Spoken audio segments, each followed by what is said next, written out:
today about how to care for your leather, veg tan and chrome tan.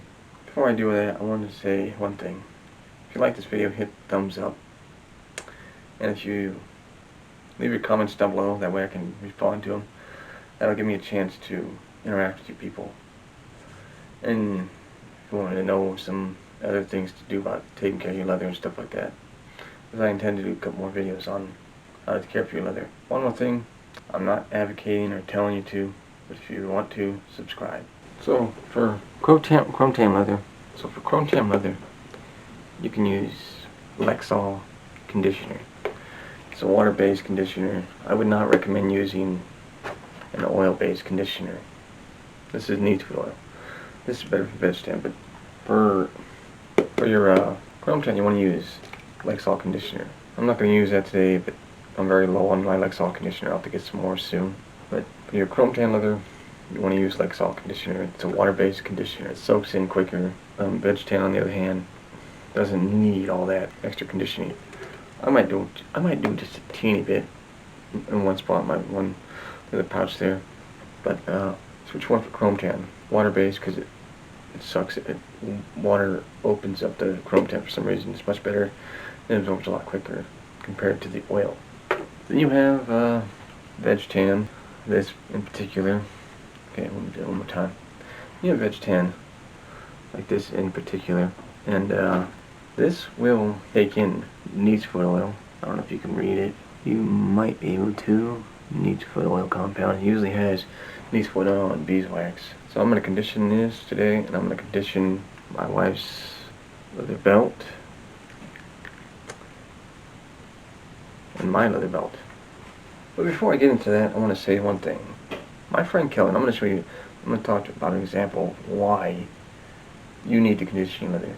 See, your leather has a certain flexibility to it, and the oil keeps it flexible, and it nourishes it, and it keeps it from drying out. When it dries out, it becomes brittle, and it can be ruined really easily.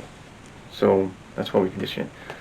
And one other thing I might have mentioned, might seem tedious or chores, but it's not, is to take off your leather belt and hang it over something, maybe a chair or whatever. But don't leave your belt on your pants.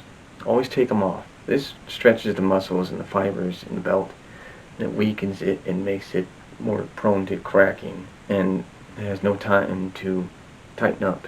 So if you take it off your pants, don't leave your belt in your belt loop. Take them off. Take off your belt and your knife sheath, whatever. Take it all off. That's a key. Every day. If you're wearing your belt every day, take it off every day. It only takes a minute or two to take it on and off. It doesn't take nothing. In fact, let me show you how fast you can easily do it. I'm doing it right now. See how fast and easy that was? And how quickly you can put it back on.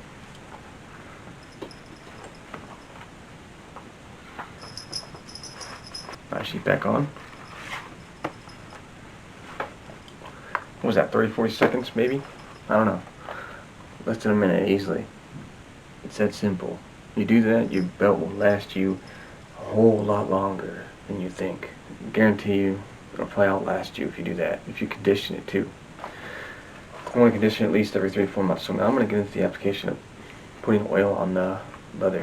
Last thing I forgot to mention, have a little rag and like something pour your little neatsefoot oil into, so that way you don't dump over it. A little container. Use a rag. This will work just fine for applying that and rubbing it all over the leather. Forgot to mention that. Don't know why I didn't. I just forgot to mention that. I'm going to show you first the chrome tan leather. I'm not going to do it all, so I'll show you how you do this. Just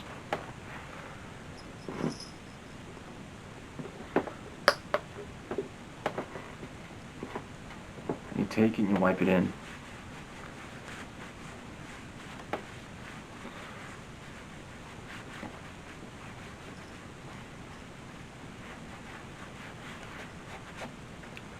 So you can see how fast that got into the leather.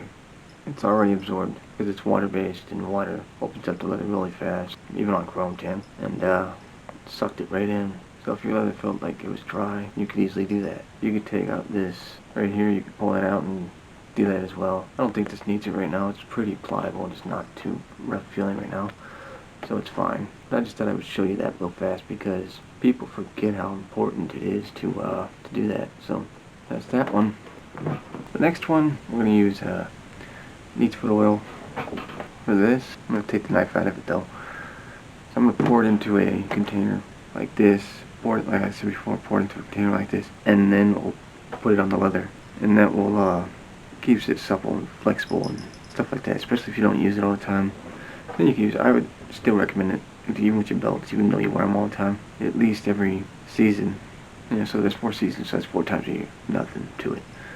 But I'm going to put this in here and then we'll come back and we'll get to work on that. So I'll do the first one first, the knife sheath real fast, so you guys can see it. So I'll hold it up when you put it on there. Normally I just, whatever, dip it in the neat foot oil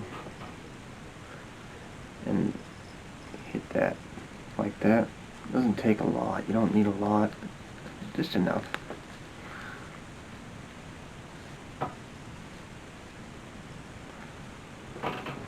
Now I'll move on to the belts.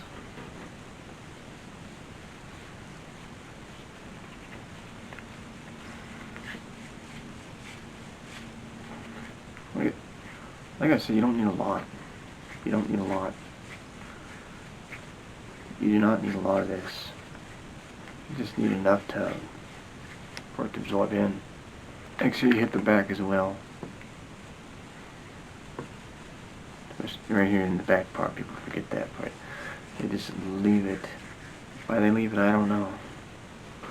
But they do.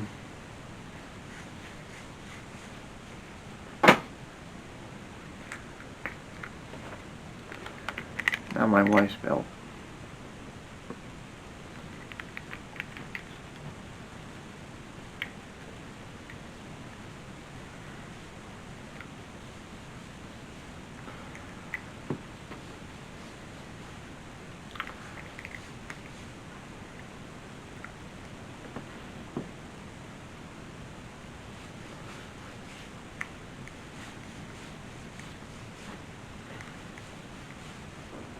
I don't know if you can see it, but a lot of it's already absorbed. And also depending, if it absorbs really, if it's slow absorbing, that means it's got plenty of oil. But it's still always good to do a fresh up coat. I'll give this some time and it'll be fine. So that's it.